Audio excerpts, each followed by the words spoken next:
नमस्कार,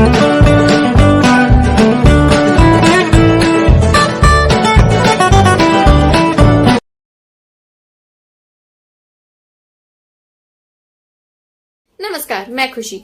आज अब हम भाग 3 कंप्लीट कर चुके हैं और भाग 4 की ओर बढ़ते हुए इस भाग में हम जो 12 भाव हैं उनके बारे में, 12 भाव के जो नाम हैं उनके बारे में और 12 भावों के स्वामी और 12 भावों के बारे में कुछ संक्षिप्त जानकारी के बारे में हम जानेंगे। तो बिना किसी विलंब के हमारे विश्वविख्यात आध्यात्मिक गुरुजी श्री योगी अभ्यानंद नाथ जी कृपया अपने श्रीमुख से हमारा ज्ञानवर्धन करें।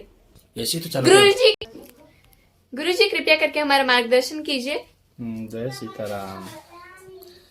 खुशी जी, आपका दिनों दिन ज्योतिष के प्रति जो जिज्ञासा है ना, वो बहुत ही अद्भुत है और ये जन कल्याण की भावना से किया गया आपका यह जो कार्य है बहुत ही सराहनीय है। जितना भी आपकी प्रशंसा की जाए उतना कम है।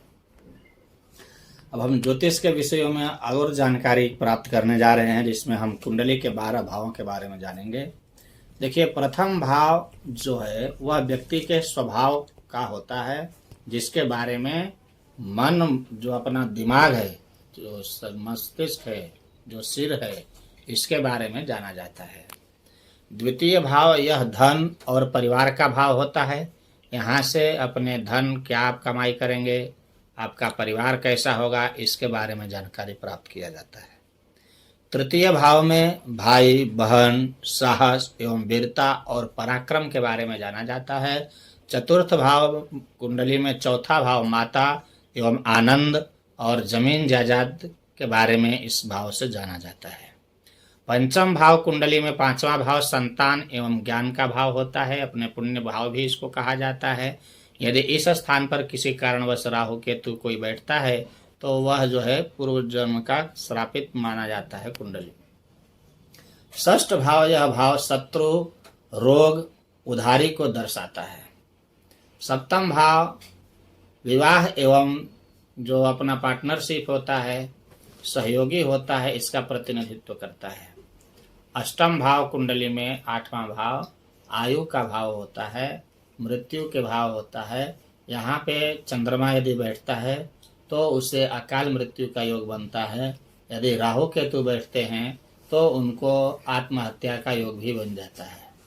नवम भाव में, ज्योतिष में नवम भाव पिता एवं धर्म का बोध कराता है।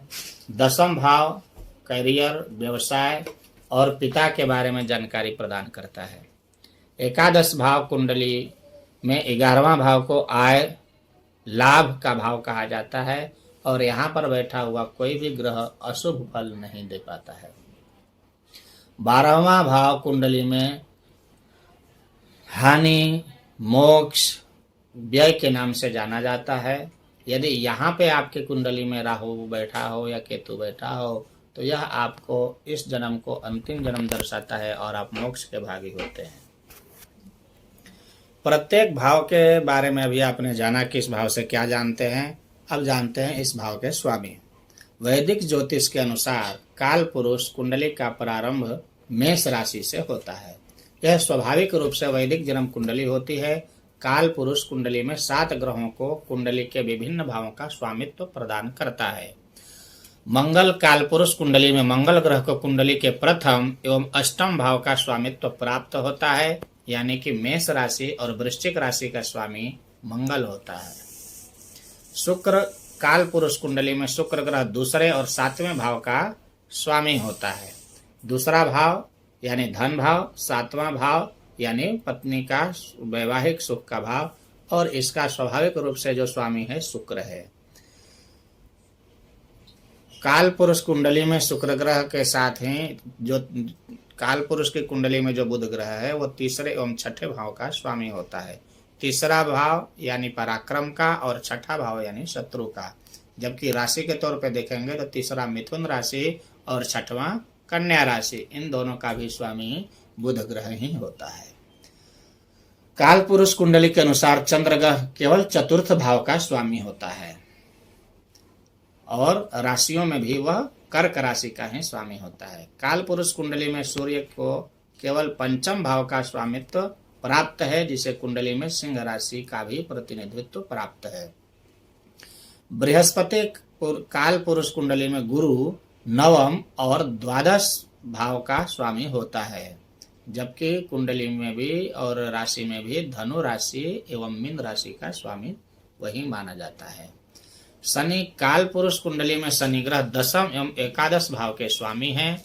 इस प्रकार आप देख सकते हैं कि ज्योतिष कुंडली के 12 भाव मनुष्य को संपूर्ण जीवन चक्र को दर्शाते हैं, इसलिए इन 12 भावों के द्वारा व्यक्ति के जीवन को अच्छी तरह से समझा जा सकता है। आइए अब जानते हैं हम कुछ 12 भावों का विस्तृत जानकारी।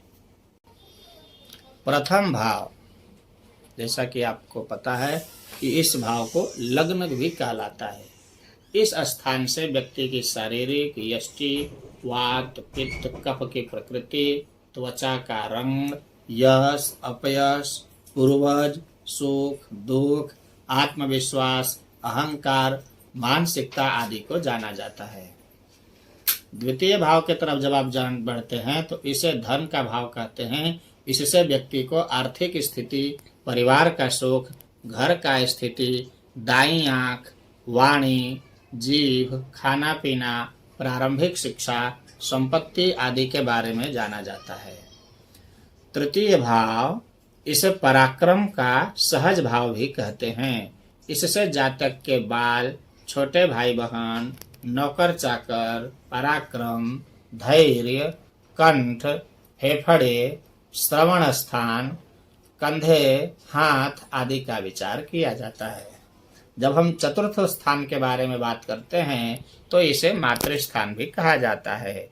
इससे मातृसुख, गृह सौख्य, वाहन का शौक, बाग बगीचा, जमीन जायदाद, मित्र, छाती, पेट के रोग, मानसिक स्थिति आदि का विचार किया जाता है। पंचम भाव, इसे सुत भाव यानी पुत्र भाव भी कहते हैं। इसे संतति, बच्चों से मिलने वाला सुख, विद्या बुद्धि, उच्च शिक्षा, विनय, देशभक्ति, पाचन शक्ति, कला, रहस्य शास्त्रों की तरफ की रुचि, अचानक धन लाभ, प्रेम संबंधों में यश, नौकरी, परिवर्तन आदि का विचार किया जाता है। छठा भाव, इसे शत्रु या रोग के स्थान से भी कहते हैं। इससे जातक के शत्रु, रोग, भय, तनाव, कलह, मुकदमे, मामा मौसी का सुख, नौकर चाकर और जनन अंग आदि रोगों का विचार भी किया जाता है। सप्तम भाव के बारे में जब आप जानना चाहते हैं तो सबसे पहला शैया सुख, वैवाहिक सौख, जीवन साथी का स्वभाव, व्यापार, पार्टनरशिप, दूर के प्रवास, योग, कोर्ट कचहरी प्रकरण में यश अपयश आदि का ज्ञान इसी भाव से प्राप्त किया जाता है। इसे विवाह स्थान भी कहते हैं। अष्टम भाव, इस भाव को मृत्यु स्थान के नाम से जाना जाता है। इससे आयु का निर्धारण, दुख, आर्थिक स्थिति, मानसिक क्लेश, जनन अंगों के विकार, उसके रोग दुख, अचानक आने वाले संकटों के बारे में पता चलता है। नौवां भाव, इसे भाग्य स्थान कहते हैं। यह भाव आध्यात्मिक प्रगति, भाग्योदय, बुद्धिमत्ता, गुरु, परदेश गमन, ग्रंथ पुस्तक लेखन, तीर्थ यात्रा, भाई की पत्नी, दूसरा विवाह आदि के बारे में भी इससे जानकारी प्राप्त की जाती है। दसम भाव, इसे कर्म स्थान कहते हैं। इससे पद, प्रतिष्ठा, अपने जो पोस्ट होता है उससे ऊपर के अधिकारी, सामाजिक सम्मान, कार्य क्षमता, पितृ सुख, पिताजी का सुख, नौकरी, व्यवसाय, शासन से लाभ, घुटनों का दर्द। घुटनों का यदि दर्द होता है तो कहीं न कहीं आपका सासू माँ के बारे में भी पता चलता है, और सासू माँ के तकलीफ देने की वजह से अक्सर जो बहुएं होती हैं उनके घुटनों में दर्द होता है, क्योंकि उनका व्यवहार उनके सास के साथ अच्छा नहीं रहता है। 11वां भाव, इसे लाह भाव कहते हैं। इससे मित्र, बहू, जवाई यानी दामाद जी, भेंट, उपहार, लाभ, आय के विविध तरीके और पिंडली के बारे में जाना जाता है। 12वां भाव, इसे व्यय स्थान भी कहते हैं। इससे कर्ज, नुकसान, परदेश गमन, संन्यास, अनैतिक आचरण, व्यसन, गुप्त शत्रु, शैया सुख, आत्महत्या, जेल यात्रा, मुकदमेबाजी का विचार भी किया जाता है। इस प्रकार से हमने 12 भावों के बारे में से क्या जानकारी होता है, उनके स्वामी कौन हैं और क्या क्या विशेष जानकारी हम ज्योतिष में प्राप्त कर सकते हैं, इस पे हमने चर्चा किया। और अगले कुछ भागों में हम बात करेंगे चलित कुंडली एवं क्या शिक्षण आपके लाइफ में है, जिसको आपको लाइफ में वो शिक्षा प्राप्त करके आप अग्रगण्य अपने लाइफ में हो सकते हैं।